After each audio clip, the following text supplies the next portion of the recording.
పోయి నేను వాపసు వచ్చినో లేదో ఆ మంత్రి గారు ఇక నా మీద తిట్లదనకం, వీడెంత బచ్చగాడు ఇచ్చగాడు ఏదో మాట్లాడారు. సరే పర్వాలేదు. ఆ మంత్రి గారి స్టేట్మెంట్ ఒక దిక్కు వస్తుంది, కింద ఇంకో వార్త వస్తుంది.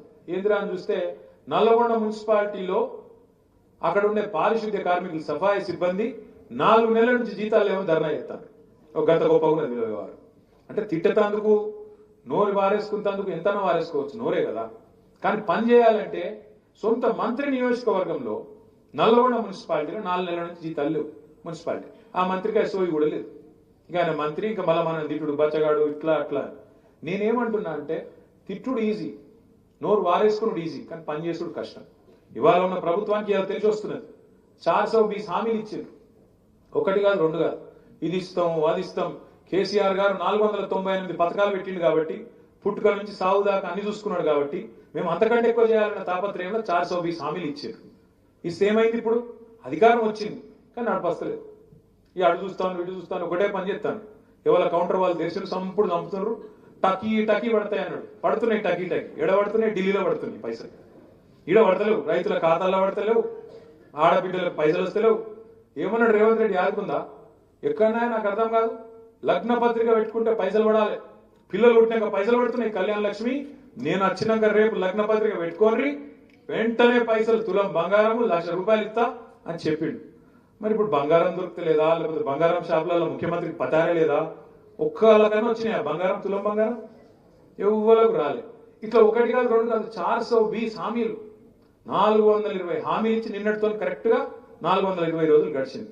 అందుకే నిన్న మన వాళ్ళందరూ ఎక్కడో అక్కడ మహాత్మా గాంధీకి పోయి దండం పెట్టి చెప్పారు, అయ్యా గాంధీ గారు, మరి నీవు మరణించిన రోజు ఈరోజు నీ వర్ధంతి అయినప్పటికీ మీకు విజ్ఞప్తి చేస్తున్నాం. ఆ డూప్లికేట్ గాంధీ ఎవరైతే ఉన్నాడో రాహుల్ గాంధీ, ఆయన మనసులకు కళలకు పోయి ఆయనకు చెప్పు, రాహుల్ గాంధీ గారు వచ్చి రేవంత్ రెడ్డికి ఆదేశం ఇచ్చినట్టు ఆయనకు కొంచెం బుద్ధి చెప్పు అని చెప్పి నిన్న మన వాళ్ళందరూ కూడా బ్రహ్మాండంగా కార్యక్రమం నిర్వహించారు. మీ అందరు కూడా హృదయపూర్వకంగా అభినందనలు. నేను చివరిగా ముగించే ముందు మీ అందరితో ప్రార్థన చేసేది ఒకటి, పదవి అయిపోవచ్చు కానీ ప్రజల అభిమానం మాత్రం మీ మీద పోలేదు, ఖచ్చితంగా ఉంటది. మీరు కూడా ప్రజలతో కలిసి ఉండాలి. చైర్మన్లు, వైస్ చైర్మన్లు, కౌన్సిలర్లు దయచేసి ప్రజల్లోనే ఉండండి. రేపు ఎలక్షన్లు మళ్ళీ పెట్టక తప్పది, ప్రభుత్వానికి తప్పకుండా పెట్టాల్సి వస్తుంది. రాబోయే 2-3 నెలలను పెట్టాల్సి వస్తుంది.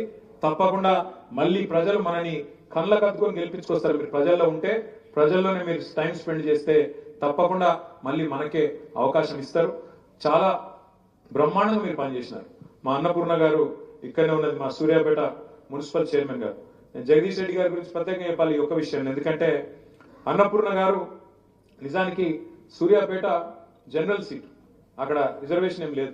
కానీ ఒక దళిత ఆడబిడ్డకు 5 ఏళ్ళు అవకాశం ఇచ్చి మున్సిపల్ చైర్మన్ గా అక్కడ కూర్చోబెట్టి మన నాయకుడు జగదీష్ రెడ్డి గారు నిర్ణయం తీసుకుని పెద్దలు కేసీఆర్ గారి ఆదేశం మేరకు 5 ఏళ్ళు అద్భుతంగా పనిచేసింది అన్నపూర్ణ గారు. నేను కూడా 2-3 కార్యక్రమాల్లో వాళ్ళ కూరగాయల మార్కెట్ యార్డు ఇంక ఇతరత్ర పాల్గొన్నాను.